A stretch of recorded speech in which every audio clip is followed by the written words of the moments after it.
Michel Platini fête ses 60 ans dimanche et avec lui, c'est toute une génération de footballeurs qui changent de dizaine. 60 ans, donc plus de 40 sur le devant de la scène pour Michel Platini, en tant que joueur d'abord, puis sélectionneur de l'équipe de France, organisateur de la Coupe du Monde 1998, puis membre de la FIFA, conseiller à l'époque de Sepp Blatter, et puis à partir de 2007, président de l'UEFA. Le patron du football européen, c'est lui. Alors le calendrier s'est accéléré ces dernières semaines pour Michel Platini. Sepp Blatter, le président de la FIFA, laminé par les affaires de corruption et les dernières révélations de la justice américaine, a fini par jeter l'éponge.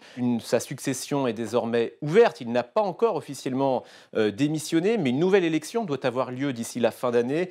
Michel Platini, lui, n'a jamais semblé aussi proche du fauteuil de président de la FIFA. C'est le moment ou jamais, nous assurent ses proches.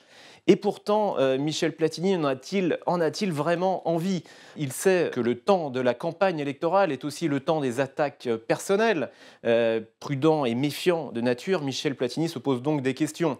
Et puis, il lui faudrait aussi mener une campagne électorale aux quatre coins du monde. L'Europe, sa base électorale, lui est acquise, l'Amérique du Sud aussi, sans doute, mais il lui faudrait séduire l'Asie, rassurer l'Afrique. Ce n'est pas si simple. Bon, il y a quand même une autre réalité, c'est qu'en face, pour l'instant, aucun adversaire crédible se dégage, susceptible de contrarier Michel Platini.